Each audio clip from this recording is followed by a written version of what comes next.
ពេលកូននៅក្មេងកូនចូលចិត្តតែសប្បាយអត់ចេះសំទេក៏វត្តចោលលុយចាយដើរលេងយប់ថ្ងៃគ្មានខ្លាចអ្នកណាឡើយដល់ពេលមានរឿងជីវិតអត់ស្ដាយអត់ស្ដាប់អ្នកណាឡើយក្បាលរឿងជាងថ្មតលថ្ងៃវាយគ្នាត្រូវក្របសណោ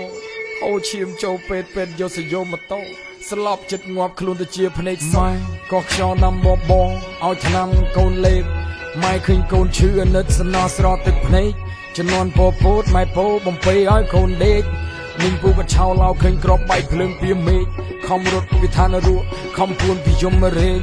ជើងដើរឡើងឲ្យលួយស្បែកលបដូចសបកជែក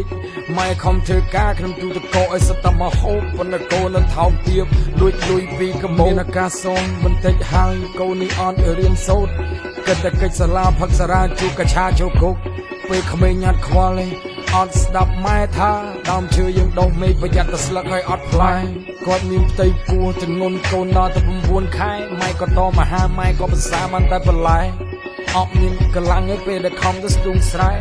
ឡូវគាត់ឆ្លងទន្លេតែកូនកើតមកតែប៉ែលោកជិញកូនសូមថ្វាយបង្គំកូននឹងខុសហើយកូនចង់សងគុណធ្វើបាបម៉ាក់ប៉ាកូនទៅវត្តសំពះព្រះអត់ចាប់លើកលែងឲ្យជីវិតអ្នកផ្ទះយើងឲ្យខ្លាចជាទេវតាលោកជិញកូន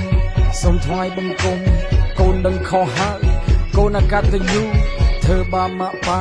កូនទៅវត្តសំពះព្រះអត់ចាប់លើកលែងឲ្យជីវិតអ្នកផ្ទះយើងឲ្យខ្លាចជាទេវតាកូនក៏គេឲ្យទិញបេពលលោកប៉ាចែកឈ្មោះអ្នកកម្មករវាដាំបបរលោកប៉ាអបសាទេហត់ទៅទឹកព្រឹកទល់យប់ធ្វើការខ្លួនឡើងស្ពើទោះបីយើងពិបាកក៏យើងសប្បាយជាមួយគ្នាល្អអាក្រក់លោកប៉ាស្រឡាញ់កូនស្មើគ្នាលោកប៉ាគាត់ជាមេគ្រូធ្លាប់រៀនប្រហាត់កូនថាជីវិតយើងតបែដូចជាផ្លែតឡោកដូងឈាមសិល្បៈប្រឡាក់លោកប៉ាគាត់ខំសំលៀងឡើងអឡូនវាសំខាន់ណាស់នេះជាប្រវត្តិសាស្ត្រគ្រួសារកូនពូអ្នកធ្វើការប្រាប់ថាឲ្យមើលកូនឯងឲ្យធ្លុះប្រាប់ថាបើមិនចង់ឲ្យលេងក៏មកលេងជាមួយនៅភ្លើងដែលខុសឥឡូវធ្លាទឹកភ្នែកអត់មានឆាត់ទៅទូពួកម៉ាក់ក្នុងគុកអាខ្លះទៀតក្នុងក្តាមមឈូសចិត្តដល់ថ្ងៃគេបាញ់ក៏ជ្រួចយ៉ាងមេឃឡើងសិតទុំលឺសូរជាង30គ្រាប់ក៏ភ្លើងឡើងឈ្ងៀមធំគេបាញ់ផ្ទះយើងហើយពុកស្រីស្រែកយំត្រូវតែការពីគ្រួសារកូនឃើញម៉ាក់ប៉ាក្រាបទៅព្រំតែសំណាងអត់មានបាញ់ត្រូវព្រះអង្គជួយថែរក្សាអត់មានណាគេជឿប៉ូលីសឡើងឆ្លើយឆ្លាថាវាយខ្លួនកូនឈឺមែនប៉ុន្តែមិនឈឺចិត្តដូចប៉ាឥឡូវកូនធំនឹងក្តីមកយកពេលលោកប៉ាលុតជង្គង់សូមថ្វាយបង្គំកូននឹងខុសហើយកូនចង់សងគុណធ្វើបាបម៉ាក់ប៉ាកូនទៅវត្តសំពះព្រះអត់ចាប់លើកលែងឲ្យជីវិតអ្នកផ្ទះយើងឲ្យខ្លាចជាទេវតាលុតជង្គង់សូមថ្វាយបង្គំកូននឹងខុសហើយកូនអកតញ្ញូធ្វើបាបម៉ាក់ប៉ា